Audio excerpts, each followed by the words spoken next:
Okay, stand up and press the red button, please.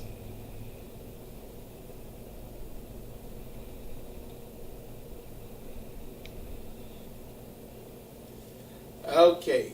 So we're live? Okay, so we got like an opening theme song, you know, like dun dun dun dun dun. That's I'm working on that. Oh, okay. I'm working on my that. bad. We'll fix it in post. Yeah. Fix it in post. Anyway, so welcome to the whatever you want to call it channel.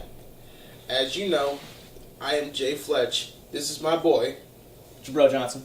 Nice to meet you. aka the master of the sneeze dab.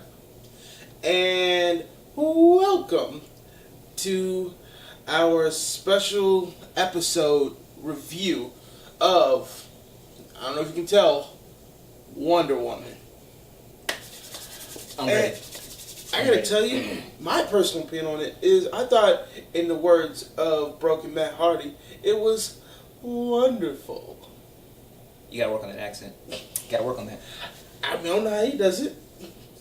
I mean, he does terrible too, but you know, that's... Anyway. He's broken. Anyway, I'm still hyped off this movie. Wow. Okay, so, for me, if I had to give it a grade out of 100, I would score it an 89 out of 100. In 89? Yes, solid B. That's about fair. Close to an A. Yeah. I'm just gonna go ahead and say this outright right now. I cannot say that it is the Dark Knight level. A lot of people say that it's on the Dark Knight level. It's not there. It's not there. Now, with that being said, from that grading scale, I would give it a 90%.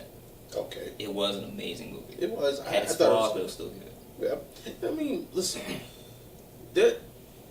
As much as you can try, I don't think there is a perfect movie. I mean, some movies definitely get close, but we're all human beings. We all have our imperfections. So there's going to be some flaws. Yeah. But, I mean, it's how minimal the flaws or how big flaws that decide how good a movie is or isn't. Looking at you, Michael Bay. Okay. Alright, so what's first, man? So, my first takeaway in all this was Gal Gadot and her acting. It's improved. It's improved. It's come a long way from the days of the superhero movie of Fast and Furious, but she is definitely improved. I was impressed by her performance. With Gal Gadot, I will say that I was one of the large percentage of people that said that making her Wonder Woman was probably a mistake. She's proved me wrong in Batman vs Superman, and watching this movie, I can see now exactly what they saw in that casting room. Mm-hmm. She still has a lot of work to do. Yeah. There's still some things she got to work on, but overall, I thought she did an amazing performance. Yeah, and the thing is about it, and just watching her in certain scenes with the crown, with the outfit, it's like, that is what a Wonder Woman should look like. Like, in terms of just appearance, in terms of looks, I mean, the accent, whatever, I don't care about it. I mean, I love her accent. She's Hebrew, obviously, but she has the look, the facial features. She looked like what you would imagine a Wonder Woman to look like in real life. I can appreciate that. The thing that took away the most from it, this was a very humanized character. She was courageous, she was strong, but she was also very naive, this character, because she's coming from a different world. She captured that essence very, very well. And you have to give credit to her, and you have to give credit to Chris Pine. I'm sorry. Mm-hmm. Their chemistry was very surprising. Yeah. Very surprising. Another thing that was surprising to me was the fact that there was actually some pretty funny parts in the movie. And we all know the rap on DC is too dark, it's too gloomy, there's like no sense of comedic relief. But this movie, I mean, spoiler alerts. We will have spoilers. So if you're going to watch this, understand we are going to reveal parts of the movie. So You've been warned. you have been warned. I apologize I didn't warn you sooner, but you're warned now. I ain't sorry. Yeah.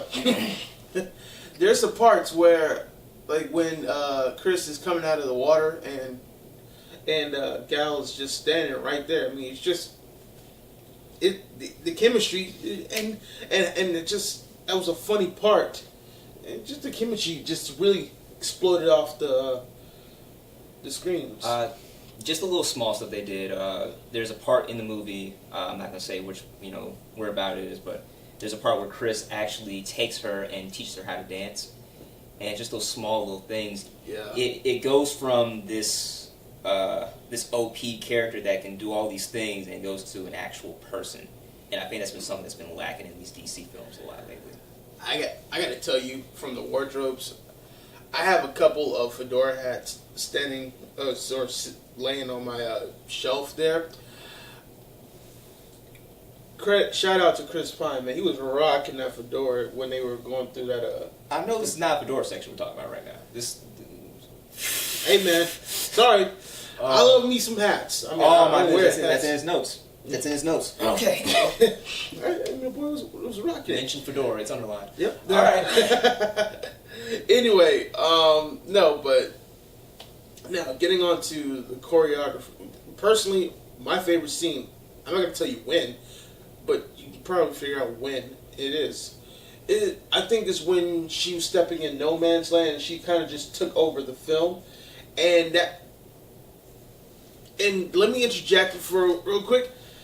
Her theme song, is it possibly the greatest movie theme songs? Like, at least one of the greatest? I mean... It's top five. It's top five. It's top five. I mean, that... Just the part where she take over the film and she begins to really tap into her powers.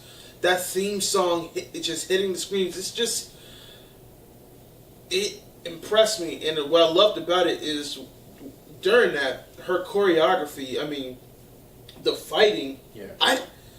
I'm thinking that this is going to be like a Superman type movie where clearly it's all powers but no skills, but she had the perfect mix of the powers along with the skills, and that's obviously coming from the training on Themyscira with her mom and her training. Yeah, her part. mom. Since we're mentioning that part with the No Man Land, I have to give a lot of credit to Patty Jenkins, the director of this movie, because that part, depending on what direction they went towards, could have been very divisive in the crowd. It's no secret, this is the first female-driven superhero movie that's hit the big screen. Mm-hmm. And that part when her and Chris are talking, he says, no man's ever crossed that path. She could have easily gone for well, I'm not a man, and then just go out there and do her thing. Yeah, that would have upset a lot of people. And guess what? Not just men, but women included. But I think she really captured what Wonder Woman was about. She's not just a hero for a specific group. She's a hero for everybody. Everybody should be inspired. Agreed. Yeah. See, and the thing is, I think there was a certain fear that in this movie that Wonder Woman would be it would be a feminist type movie. It really wasn't. I mean, I will say this: it was the ideal feminist movie. It wasn't a male bashing movie. Yes, it's exactly what it was supposed to be. Yeah, and the thing is, I mean, now that said, that doesn't say that men back then didn't have their flaws. I mean, clearly the fact that there's a world war going on at that time of course they didn't call it that back then. They called it the world to end all wars. Clearly there is issues with mankind, but I mean, I like the fact that she didn't judge. Yeah. She didn't seem judgmental of mankind. She just sought to help. So I love that part of Wonder Woman's performance. And like I said, this was a very traditional superhero movie where it's just that sense of right and wrong. And I think that's the thing that was so great about it. All right, yeah. As I mentioned before about her looking like Wonder Woman, like in comparison to Superman back in '06 with Brandon Ralph. Yeah, he didn't look like he was supposed to be the guy. To me, at least. It's funny that we bring him up because a lot of ways this is where it's very similar to Wonder Woman. Brendan Routh's Superman is supposed to be in direct tie to Christopher Reeve's Superman. That's why it's called Superman Returns. It's a continuation of that character that he projected.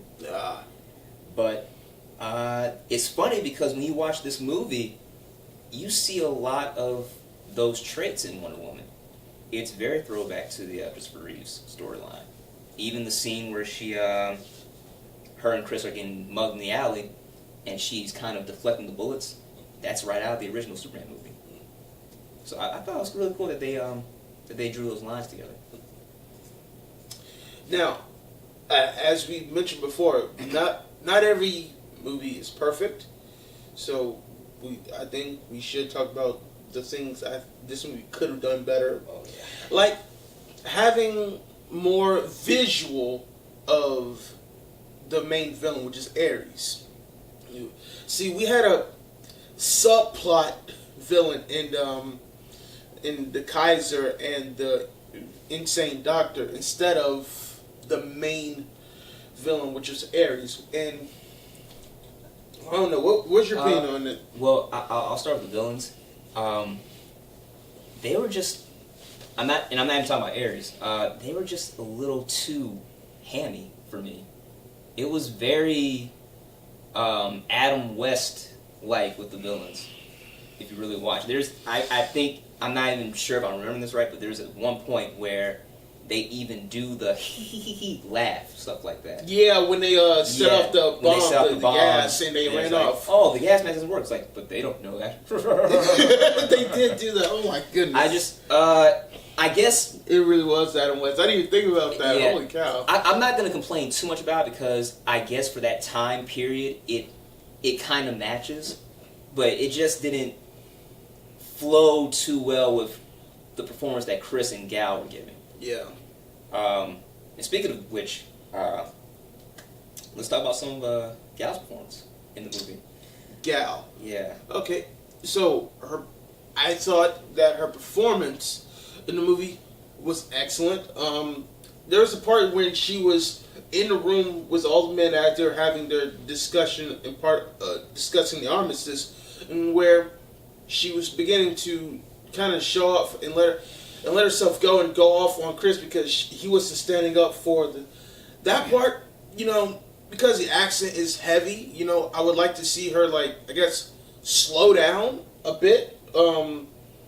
Because the accent is heavy and which is fine because you gotta be who you are. Yeah, her inexperience hurt her a little bit, but at the same time, it made her performance what it was because this, like her character, she is a fish out of water with this. This is her first role where she's taken on a lot of emotional baggage with her. Exactly, and here's the thing: and I give so much credit to Gal because there's no one to hide behind. You can mask your performance on the fact that you're not the leading role on that, but now she is the leading role. She is, and the thing is, she's putting herself out there, and yet you can see the inexperience, but I see more improvement than I see inexperience from her in the scene where her and Chris were dancing. I guess in the snowfall, it was a beautiful scene. Then her taking over the film for that 2 to 3 minute stretch on the No Man's Land, and then her when she enters the room during that they were both undercover when she entered the room in the castle. Yeah. Like that was real nice. Yeah. She just all eyes hit her and just a presence about her. Just again, we're critiquing small, very small stuff, and her performance was so well done, and her cast is so amazing that literally it's small things that you're gonna just skim over when you watch this whole thing. See, and here's the thing, and I'm a Jibreel. He's a Marvel guy. I'm a DC guy. I grew up under DC things, and just watching DC movies and cartoons and shows. And I'm not gonna lie, recently they've struggled when it comes to their movies, from Batman vs Superman to Suicide Squad last year. It's been a real struggle. So my hopes of the movie, it wasn't as high as I would have liked it to been original. But when I see the previews for the movie, it's like, okay, this seems like it's going to be a good one. And I am happy to say they did not disappoint with the movie. Gal was excellent. Chris, I got to tell you, I appreciate him in his performance because he is an example of how all gentlemen should act. Just in terms of just how be a man, to know when to put your foot down, but to know when to be soft when the woman needs a tenderness. Well, I think that comes in part with their arc.